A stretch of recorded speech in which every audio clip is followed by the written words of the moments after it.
Bonjour et bienvenue dans votre rendez-vous hebdomadaire d'information sur Nyon Région Télévision. Le rugby sera à l'honneur puisque Nyon disputera la finale du championnat. Nous l'évoquerons tout à l'heure avec des invités et des réactions suite à cette qualification. Et puis comme chaque semaine, nous reviendrons sur les événements marquants de ces derniers jours dans la région. On se rend tout d'abord à Prangin où le centre a passablement évolué ces dernières années. La réhabilitation urbaine et sociale du quartier de l'Auberge a ainsi duré une dizaine d'années. L'heure est aujourd'hui aux festivités avec l'inauguration de ce nouveau centre du village. Florian Cavalieri a rencontré Martine Beau, la municipale en charge de l'urbanisme. Prangin réhabilite son patrimoine historique. Au final, ça donne un espace contemporain où il fait bon vivre. Le projet Broderie est inauguré ce jeudi soir. Martine Beau, c'est un projet qui a duré sur 2 législatures. Un projet compliqué qui débute pour la partie récente à partir de 2007 lors d'un référendum fameux qui a divisé ou rassemblé la commune. Expliquez-nous. Alors effectivement, donc c'est un projet global, ça veut dire que ça intègre cet espace public, mais aussi les 3 bâtiments qui ont été réhabilités, l'auberge qui a été transformée. Donc ce processus global a débuté avec le référendum en 2007 contre la démolition de l'ancienne salle. Donc on se trouve ici dans l'endroit où était précisément cette ancienne salle qui a été démolie parce que la population a approuvé cette démolition. Donc à partir de ce moment-là, les choses se sont enchaînées, elles se sont planifiées. La première opération qui a été mise en plan, si vous voulez, c'est le dessin du jardin. La municipalité a organisé un concours pour l'espace public et a choisi le projet qui s'appelle Broderie, comme vous l'avez dit, de l'architecte paysagiste Jean-Yves Le Baron. Et ce projet est le premier qui a été choisi et le dernier réalisé. Ça veut dire qu'il était existant donc dans toutes les opérations. Les architectes qui ont prévu la rénovation des 3 bâtiments, de même que la transformation de l'auberge, se sont référés à ce projet dans leur plan. Et effectivement, c'est ce même projet qui est réalisé aujourd'hui et qu'on va inaugurer donc ce soir. Voilà, justement, il faut rappeler que c'est pas facile, il y avait des bâtiments classés, c'était aussi un lieu historique, notamment cette salle communale qui était des anciennes écuries et qui a ensuite servi au théâtre amateur de Prangin, le fameux TAP, et il a fallu proposer un projet concernant pour la population pranginoise et c'est passé aussi notamment par un projet de réhabilitation, de construction de logements et là vous avez fait appel à une coopérative. Pierre Kissling, excusez-moi, vous êtes arrivé assez rapidement dans ce projet. Expliquez-nous l'intérêt pour une coopérative justement de participer à un projet tel que celui-ci. L'intérêt était manifeste et surtout les contacts avec la commune de Prangin étaient très favorables et très bons. La réalisation a duré longtemps du fait que l'expertise, l'estimation des bâtiments a eu lieu pour déterminer quel bâtiment, quel appartement pouvait être créé dans ces lieux. Finalement, ça a abouti à un concours d'architecture qui a été mis en place en collaboration avec la commune de Prangin et la coopérative d'habitation des Plantats, qui a déterminé un jury et déterminé un premier prix à un bureau d'architectes qui était le bureau Bacquer et Blanc à Lausanne. Alors, ce qu'on peut dire aussi par rapport à cet espace, c'est que c'est quand même quelque chose d'important pour une commune. Est-ce que, du point de vue financier, ce sont des charges importantes à supporter ? Alors effectivement, il y a tout l'aspect financier. L'idée de départ, quand on a planifié cette réhabilitation d'un morceau du vieux Prangin en fait, la municipalité a tout de suite pensé que la meilleure solution était de confier la réhabilitation des 3 immeubles à une coopérative. Ça évitait un un investissement communal pour ces 3 bâtiments. Et ça nous permettait d'alléger précisément l'investissement pour le consacrer plutôt à la transformation de l'auberge et à la création de cet espace public. Au final, la facture est de combien ? Alors, pour ce qui concerne la commune, si on additionne les coûts de démolition de l'ancienne salle, parce que ça coûte, même quand on démolit, et ça coûte souvent pas mal. Si on additionne donc cette démolition à la transformation de l'auberge, qui était une auberge communale qui est devenue un petit hôtel avec 9 chambres, et qu'on additionne aussi le coût de cet espace public, on arrive environ à 4 200 000. Ce qui est supportable. Alors, c'était en tout cas supportable à l'époque, oui. D'accord. Pierre Kissling, en préparant cette interview, vous avez rappelé aussi que cet ensemble, finalement, il se prolonge jusqu'au château. Voilà, tout à fait. Il se prolonge jusqu'au château parce que, par les architectes, on a voulu conserver la belle vue sur le château. Et justement, Martine Beau, j'imagine qu'un de vos projets d'extension, c'est aussi de régler finalement le transit qui arrive au sein de la commune. Alors, un projet qui a été présenté au conseil communal il y a une année environ, peut-être un petit peu plus, c'était un projet d'aménagement du centre du village. C'était un avant-projet en fait. Et ça a suscité un débat assez houleux parce qu'on touchait évidemment à l'automobile, c'est-à-dire qu'on souhaite abaisser la vitesse de transit dans le village. Globalement, je crois que le projet a été assez apprécié dans le sens qu'on prévoyait une place, un centre de village piéton. Mais ce qui est difficile à faire admettre, c'est aux automobilistes de vraiment diminuer leur vitesse de traversée. Donc on avait parlé de 20 à l'heure. Je pense que la future municipalité reviendra avec ce projet et j'espère qu'il sera réalisé d'une manière ou d'une autre. Alors après Broderie, quels sont les prochains projets d'urbanisme à Prangin ? Alors, dans le domaine de l'urbanisme, je pense que vous n'êtes pas sans savoir qu'aujourd'hui, il y a pas mal de choses qui sont, on va dire, en attente, pour ne pas dire bloquées. Il y a pas mal de projets à Prangin, des plans de quartier. Vous connaissez aussi la planification, enfin le projet de développement du nord de Prangin. Je crois que la municipalité, durant ses précédentes législatures et probablement par la suite, va aussi se concentrer sur la valorisation du centre historique. C'est notre plus grand atout finalement que de valoriser ce centre et c'est pourquoi j'espère que la boucle sera bouclée et que se réalisera ce projet d'aménagement du centre. Alors une boucle bouclée, vous l'avez dit, puisque ce soir c'est l'inauguration officielle de cet espace et pour boucler la boucle, ce sera le théâtre amateur de Prangin qui fera notamment quelques représentations. Quant aux Pranginois, ils sont invités à venir s'asseoir sur ce banc magnifique qui est le plus grand banc de la commune de Prangin. Merci beaucoup. Merci à vous. Merci à vous. Merci.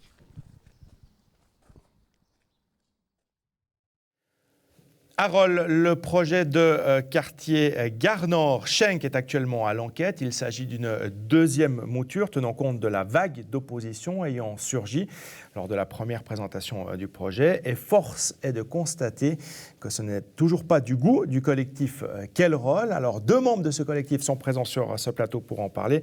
Ottavia Maurice, bienvenue. Et puis Jean Prénat, bienvenue à vous également. Alors, il y a passablement de petites choses qui vous posent encore problème dans cette deuxième mouture. Il y a notamment la hauteur. Ce projet, il est trop haut selon vous? Ce projet, il se situe à un endroit sensible du point de vue du paysage. Je pense que vous avez une carte que je vous ai transmise sur laquelle on voit la côte, qui est un site fédéral de paysage protégé. On voit le lac Léman en dessous et on voit que l'espace entre la côte et le lac est le plus étroit à Rolle. Et dans 1 kilomètre, sur une distance de 1 kilomètre, on nous propose des bâtiments. Initialement, ils faisaient 7 niveaux sur rez. Maintenant, ils en font plus que 6 sur rez ou 5 plus attiques pour la partie la plus haute, un petit peu moins pour la partie gauche. Et on pense que dans un site comme ça, on n'a pas le droit d'aller si loin. Selon vous, alors, il faudrait descendre de combien encore? Alors, bon, grosso modo, il faudra encore enlever un niveau. Je m'explique. Un site comme celui-ci est un site qualifié de stratégique pour le canton. Donc le canton a émis des règles de fonctionnement. Et un site comme ça, on met une densité qu'on appelle IUS, indice d'utilisation des sols, de 1,25. Ça correspond en termes d'habitants à 200 habitants et emplois à l'hectare. La proposition qui est à l'enquête actuellement part sur 235 habitants-emplois à l'hectare. Donc il y a encore pas mal à écrémer pour arriver à avoir quelque chose qui s'intègre dans le paysage.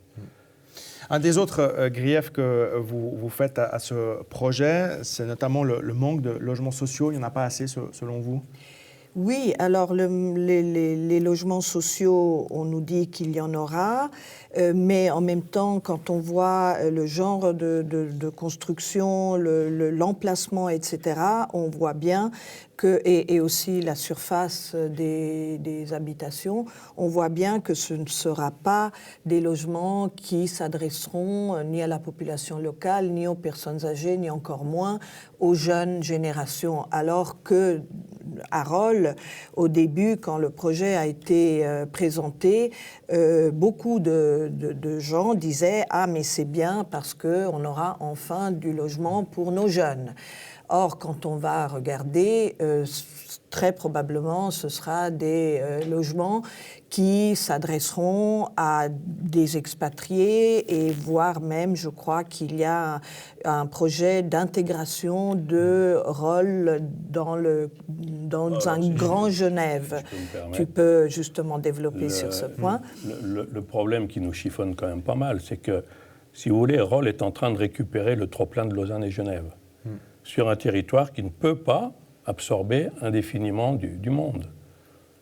Un peu votre crainte, c'est de voir effectivement Alors, des gens venir uniquement là, effectivement, alors, ça va être habiter, on va dire. 80%, ça va être une cité dortoir où les gens vont venir. Il y a le train et l'autoroute. Je ne vais pas utiliser ce terme, mais effectivement, oui, c'est un non, peu mais ça. écoutez, il faut l'appeler les choses comme elles sont. Hein. Non, au point de vue logement, pour compléter l'information de madame, il est prévu 15% de logements à loyer contrôlé, c'est-à-dire à 250 francs le mètre carré annuel. Le reste est en location, mais il y a en gros 50% qui sera en PPE. Donc ce n'est pas accessible à n'importe qui, surtout dans un site comme ça. Là, concrètement, qu'est-ce qui va se passer? Parce qu'il y a cette mise à l'enquête qui dure encore pendant près d'un mois. Voilà, on a bien compris que vous alliez vous opposer à tout cela. Est-ce qu'on va trouver un terrain d'entente à un moment donné ou pas? Alors ça, c'est notre question. On a participé à quelques séances de concertation avec la municipalité qui n'ont pas débouché sur grand chose de significatif. Et nous, on espère toujours pouvoir discuter avec eux, parce que tant qu'il y a de la discussion, il y a l'espoir de trouver une solution satisfaisante pour tout le monde. Mais ça ne va pas être simple. Vous êtes prêt à poursuivre le combat, à aller au bout, jusqu'à l'obtention de gain de cause, je dirais?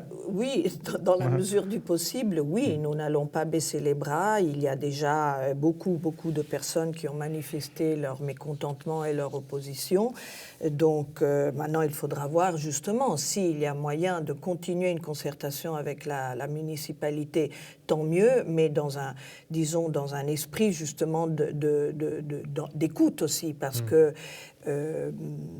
voilà, les modifications qui ont été apportées sont bien loin de ce que nous avions proposé, avec des arguments qui étaient très précis. Ce n'est pas simplement que nous sommes contre, comme on veut faire croire que nous sommes contre le projet. Nous ne sommes pas du tout contre le projet ou contre le développement de ce quartier, mais il faut que ce quartier soit à la mesure de la ville dans laquelle il doit s'insérer et qu'il ne détruise pas ce qui, la municipalité elle-même a donné le nom à Rolle de Perle du Léman.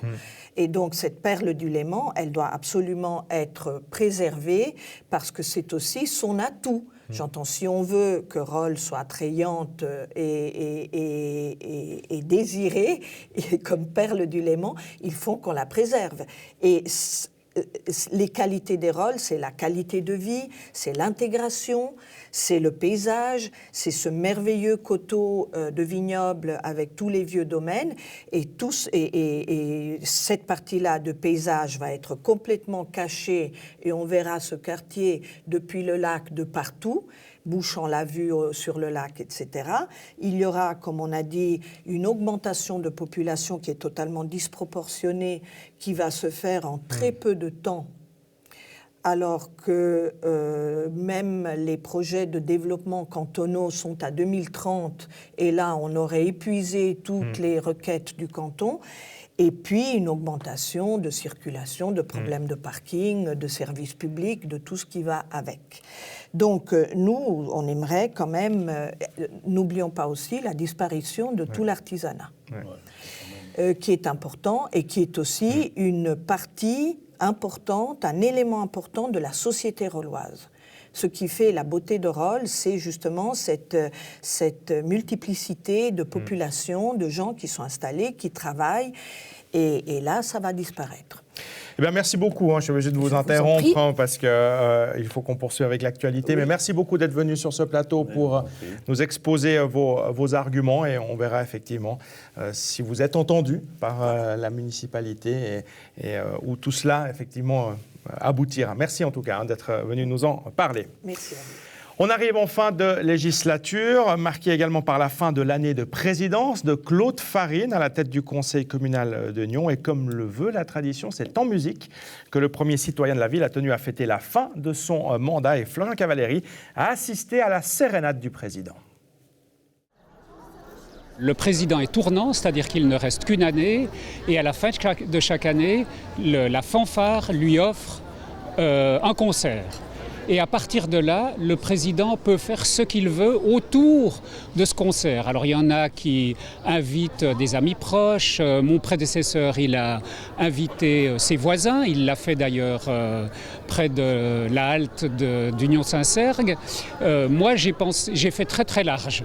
J'ai invité le conseil communal, la municipalité, quelques membres de l'administration, des membres du milieu culturel et puis des amis proches. Alors, vous terminez donc votre année de présidence. Quel est le bilan ? Du point de vue du président, il est positif dans la mesure où je pense que j'ai pu donner une certaine dynamique aux différents conseils qui sont suivis, sans anicroche, en étant toujours clair et en faisant bien avancer les choses. Vous transmettez les clés finalement du conseil communal à votre successeur via cette sérénade. Qui sera votre successeur ? Expliquez-nous.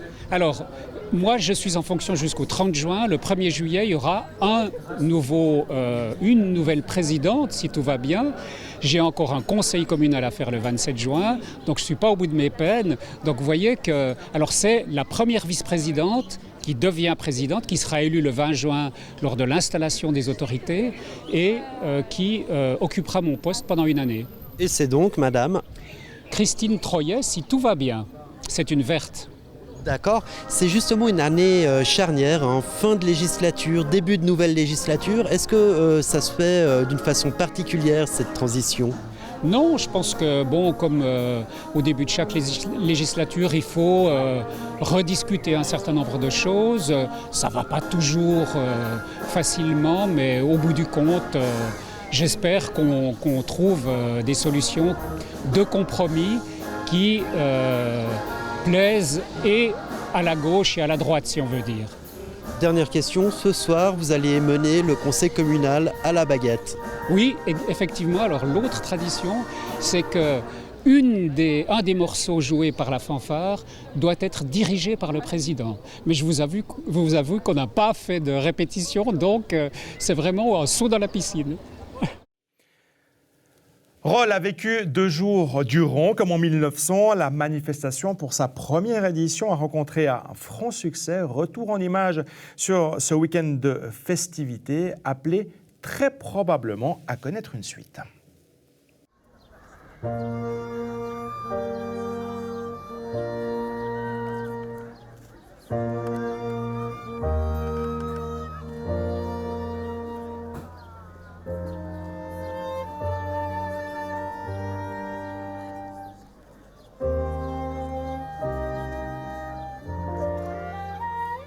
Pour une première édition, on est vraiment très content parce que hier on n'a pas eu très beau temps, mais les gens ont joué le jeu. Et notre grande crainte, c'était de ne pas pouvoir faire la parade. Et finalement, on a pu la faire avec les calèches, les voitures, les vélocipèdes et les gens costumés. Et finalement, il y avait quand même beaucoup de monde dans les rues, alors que juste avant, il y avait eu un orage épouvantable. Donc on est très content. C'est une belle édition pour une première. Alors justement, les Rollois ont joué le jeu, vous aviez organisé des ateliers pour confectionner des vêtements. Est-ce que vous avez été surpris par l'ampleur des gens costumés qui sont venus à cette manifestation ? Oui et non, parce que de notre côté, on avait effectivement préparé pas mal de costumes que les gens sont venus chercher. Donc on savait déjà qu'il y aurait beaucoup de gens costumés, mais il y a bien d'autres gens qui sont venus avec leurs propres costumes. Donc c'était vraiment une belle fête à ce niveau-là. On peut dire que c'était une réussite par rapport au nombre de gens costumés. C'est vrai que ça a été vraiment une belle réussite. Un chiffre, vous aviez préparé combien de costumes ? Une petite centaine. Et puis, on en a loué à peu près une 80. Et puis, il y avait quand même, je pense, au moins une petite cinquantaine d'autres personnes qui venaient avec leurs propres costumes. Alors j'imagine qu'en Roll 1900 se pose déjà la question de l'année 2, de la seconde édition. Est-ce que vous êtes reparti pour une deuxième édition ? En tout cas, la commune est vraiment très contente du résultat. Là, on est au stade du débriefing qui va être fait. Je pense qu'on aura une réponse dans le futur. Mais la commune est vraiment très contente. Donc, on a bon espoir que ça soit reconduit. En tout cas, toutes les équipes sont dans les starting blocks pour se dire si ça recommence, on a là. La SSN, l'Association des sociétés sportives nyonnaises, va soutenir NRTV. On va tout vous dire avec Pierre-Alain Dupuis, le président de la SSN. Bienvenue. Vous avez donc décidé, lors de votre dernière Assemblée générale, de débloquer un budget pour fournir des reportages qui seront diffusés sur la chaîne. Comment ça va se passer ? Eh bien, oui, c'était bien de convaincre un petit peu les sociétés sportives qui avaient depuis toujours envie qu'il y ait plus de sport sur cette chaîne régionale. Donc, il fallait vous soutenir. Christophe Rache nous a fait part d'un projet d'un magazine sportif. Et on s'est dit, pourquoi pas ne pas soutenir ce projet de magazine sportif, mais à une seule condition, c'est que la SSN, si vous voulez, garde la main sur le budget, sache exactement comment chaque franc est dépensé, et une sorte de mainmise également éditoriale, tout en collaboration avec vous, pour savoir, on va présenter cette société, on va faire un portrait de tel sportif. Puis l'idée, c'est de fournir, alors pas chaque semaine, parce qu'avec 15 000 francs, on ne peut pas faire un sujet chaque semaine, mais fournir de temps en temps, peut-être 1 fois par mois, 2 fois par mois, un sujet qui vienne compléter et alimenter le magazine de NRTV. L'objectif, c'est évidemment d'offrir un peu plus de visibilité à tous ces sports. Ces petits sports, et quand je dis petits, je le prends avec vraiment des pincettes. Il n'y a pas de petits sports, mais ceux qui ont peu de visibilité. Il y a quand même, Mike, des sports de niche, comme on dit. Et effectivement, c'est ressorti dans le débat lors de l'Assemblée. Est-ce que les sports de niche, les petits sports seront exposés ? Et je leur ai dit, oui, justement, c'est l'occasion d'aller présenter un de vos événements, d'aller faire un portrait d'un de vos membres, et les grands événements, style finale de Coupe de Suisse de rugby ou bien triathlon de Nyon, ça ne sera pas vraiment le fonds de commerce de la SSN. L'idée, c'est de vraiment faire découvrir de façon insolite des gens qui évoluent à un bon niveau, des passionnés de sport, des sociétés, et de présenter en images. Le but, c'est qu'il y ait de l'image, ça ne soit pas seulement des interviews, qu'on ait vraiment de l'image. Le sport, c'est de l'image, et on va s'attacher à faire cela. Bon, on se réjouit de voir tout cela. Je précise quand même, tout en collaboration avec vous. C'est un travail d'équipe, le sport et la télé. Alors, lors de cette Assemblée générale, vous avez également rappelé que le projet de halle multisport de Colovray, alors, d'une part, n'avançait pas beaucoup, et d'autre part, c'est que vous attendez maintenant de la nouvelle municipalité qui va entrer en fonction le 1er juillet, qu'elle en fasse vraiment une de ses priorités. Oui, c'est exactement ça. Ce projet de halle multisport existe depuis longtemps. Je ne veux pas refaire l'histoire du sport nyonnais. On parle de la nécessité d'avoir une halle multisport. Il fallait encore choisir l'emplacement. Mais cette nécessité, elle est chaque année plus évidente.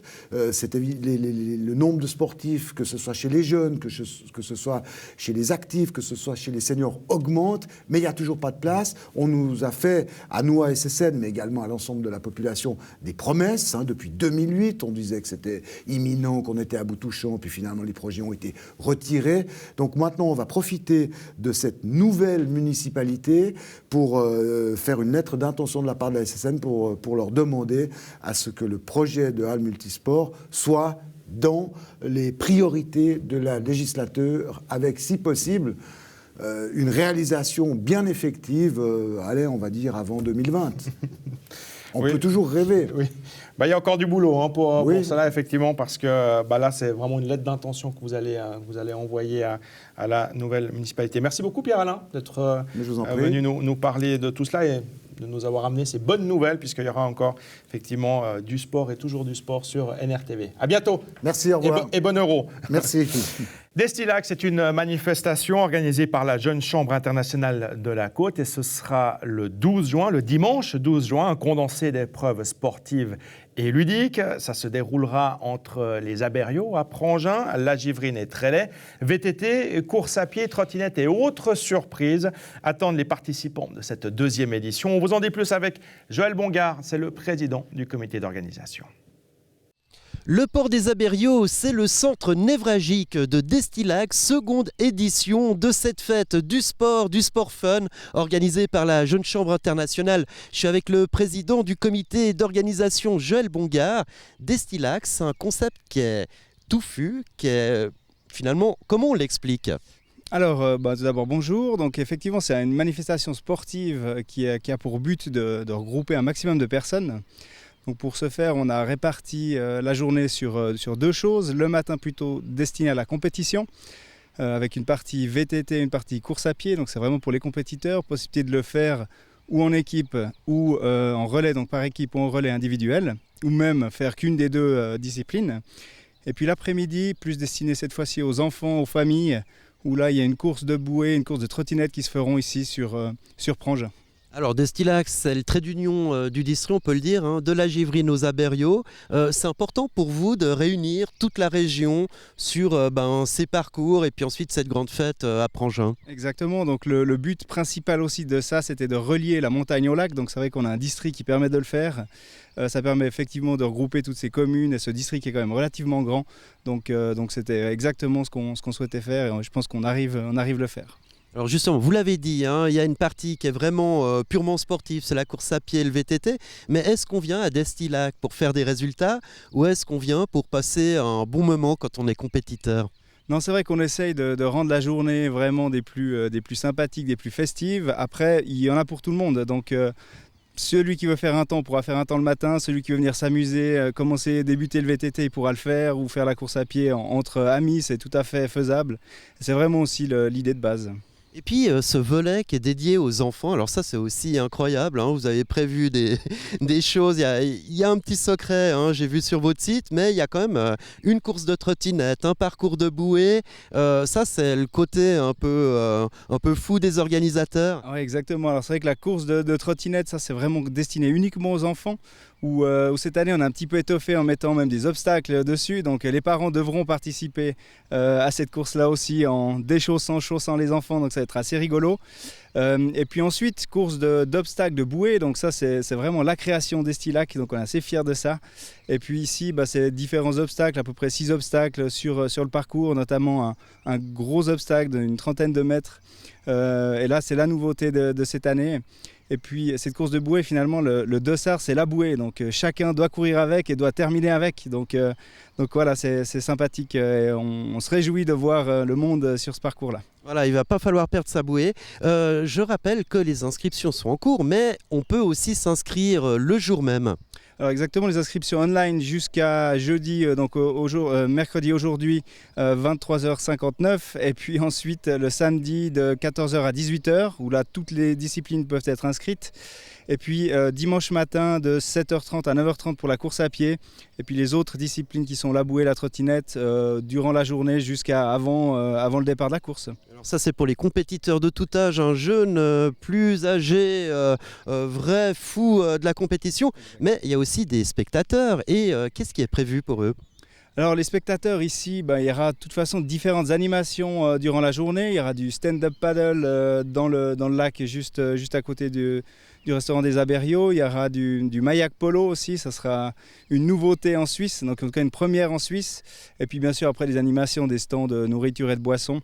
Et puis encore quelques autres petites animations qui seront présentées ici. Alors qu'est-ce qui pousse la Jeune Chambre à organiser ce genre d'événement ?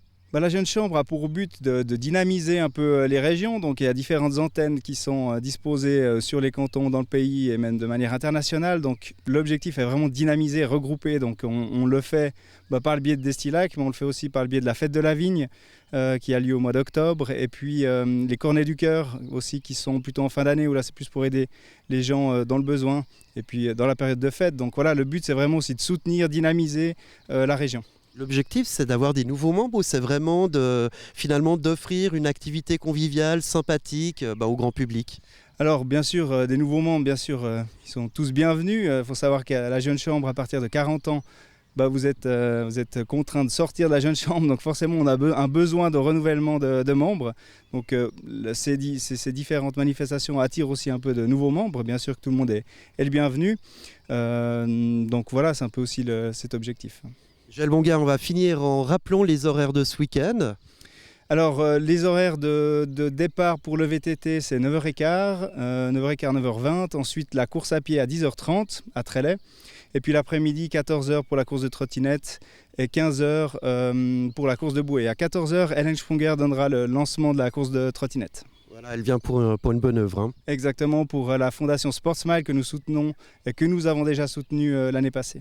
Voilà, Destilac, c'est ce week-end pour l'effort et ensuite la Jeune Chambre s'organise pour vous apporter du réconfort. Ce sera la fête de la vigne qui aura lieu en octobre. Joël Bongard, président du comité d'organisation de Destilac, merci beaucoup de nous avoir dévoilé les contours de cette manifestation. Merci beaucoup et à dimanche. À dimanche.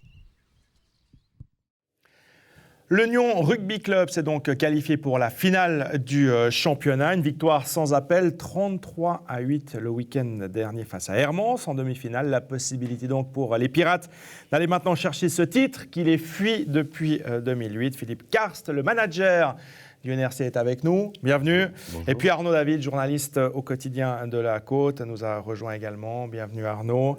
Un petit mot d'abord sur ce match, sur cette demi-finale contre Hermance, que vous avez maîtrisé dès les premières minutes. Il n'y a pas eu photo. Non, il n'y a pas eu photo. C'était temps qu'on maîtrise un match après les deux derniers matchs qu'on avait un peu passé à côté. Tout s'est mis en place comme ça devait se mettre en place et c'était très agréable à voir et à vivre. Vous étiez inquiet un peu avant ce match, justement au vu des deux dernières sorties? On est toujours inquiet. Enfin, on est toujours inquiet, moi particulièrement, mais on est toujours inquiet.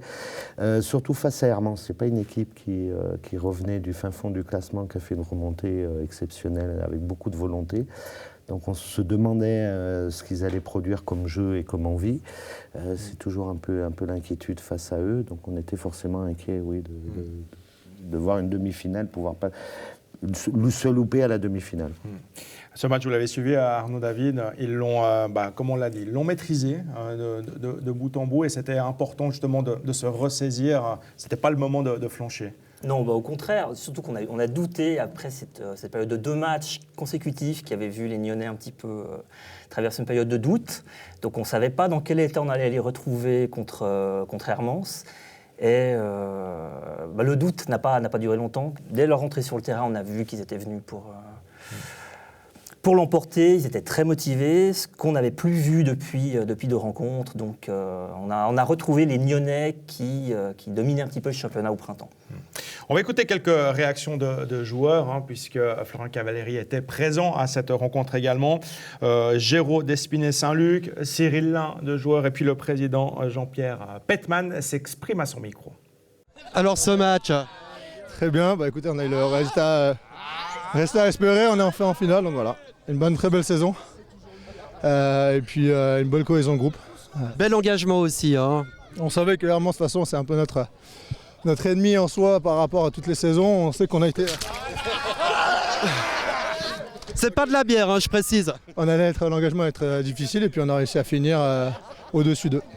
Vous les avez assommés en première mi-temps ou contrôlés? Je pense qu'on les a plutôt, on a assommés, non, je pense pas, mais plutôt dans l'engagement, on a répondu présent. On n'a pas fait beaucoup d'erreurs, du coup ça a payé assez rapidement et on a réussi à rester concentré, soudé dans l'équipe. Chose qui avait manqué dans les 2 derniers matchs où il y avait pas mal d'engueulades. C'est le premier essai qui a donné le ton du match, il est arrivé très vite. Il est arrivé très vite, c'est vrai qu'en deuxième partie de saison, on a réussi à mettre des essais assez rapidement. Maintenant, on a réussi à rester surtout dans le sang-froid, rester calme et construire quelque chose. On ne s'est pas laissé aller. On a fait des passes qui étaient précises, pas des passes à 50-50, pas des mauvais choix en soi et c'est ça qui a fait qu'à payer sur le long terme. C'est l'objectif de prendre l'ascendant dès le début du match très rapidement? Un objectif, oui, parce que nous, on avait on va dire le problème négatif de notre Nyon, c'était qu'on n'était pas dans le match les premières 15 minutes et qu'à la fin on a réussi à concrétiser maintenant et c'est vrai que l'ascendant mentalement est toujours bien et positif pour nous sur le match. Voilà, on va vous laisser fêter ça à la bière et pas à l'eau. Bravo encore pour cette victoire. Merci beaucoup.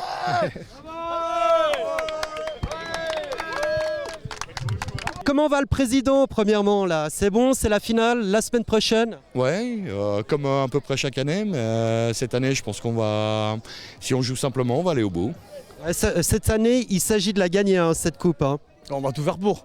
On revient un petit peu de loin, on a eu un coup de mou juste au bon moment, je pense, ça nous a fait du bien. On s'est beaucoup remis en question, on a fait un bon match aujourd'hui, on a encore une semaine de travail et puis on va tout faire pour aller chercher ce titre samedi prochain. Il y a un moment où vous avez senti que la victoire, elle tombait dans l'escarcelle nyonnaise? On a pris le match par le bon bout, donc on était bien. On a eu un coup de mou en fin de première mi-temps parce qu'il a fait très chaud, mais on a toujours été serein. Je veux dire, on était sûr de notre force aujourd'hui, donc non. Enfin, on a vraiment senti qu'on ne lâcherait pas le morceau et qu'on irait vraiment au bout de ce match. Il y a encore des petits réglages à faire ou la première du Nyon Rugby Club est au point et va gagner cette finale de LNA? Il y a toujours des réglages à faire. Je veux dire, plein les watts qui sont venus nous battre chez nous il y a 3 semaines de ça, donc. Voilà, on va profiter de cette semaine, on va bien travailler, on va bien récupérer, et puis on va tout faire pour, on va chercher ce titre parce qu'on le mérite et on va tout faire pour. Jean-Pierre Petman, aujourd'hui c'était la fête du rugby, tous les clubs, enfin toutes les équipes nyonnaises ont joué sous un beau soleil avec une victoire en demi-finale. Oui, un plaisir. Et je vais traduire pour les gens qui ne parlent pas le sud-ouestan. Il a dit qu'il était content en fait du match et moi je suis content également. On a eu un magnifique match des filles qui ont réussi pour la première fois à tenir en échec Zurich. C'est une très belle journée. Moi je suis très fier de tous ces gaillards. Ils font un sans faute pour l'instant et il faut juste qu'ils ne s'en mettent pas trop dans la tronche et qu'ils ne pensent pas à l'enjeu. Et si on n'y pense pas, on va le gagner. Voilà.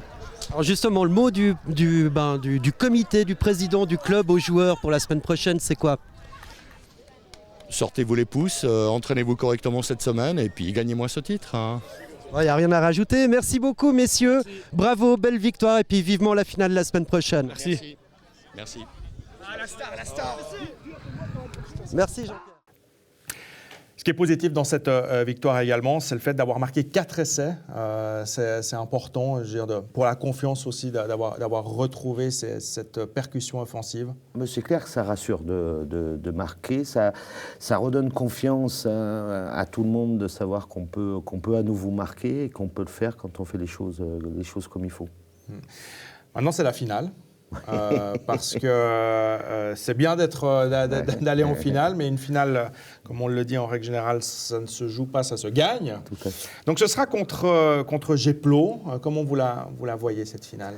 Super bien. Non, on y va bien naturellement pour gagner. Ça va être très très dur parce que Geplo n'est pas là en finale et ni premier du championnat pour rien. C'est une très très bonne équipe. Alors nous non plus, on n'est pas en finale pour rien et on n'est pas deuxième pour rien non plus. On est aussi une bonne équipe.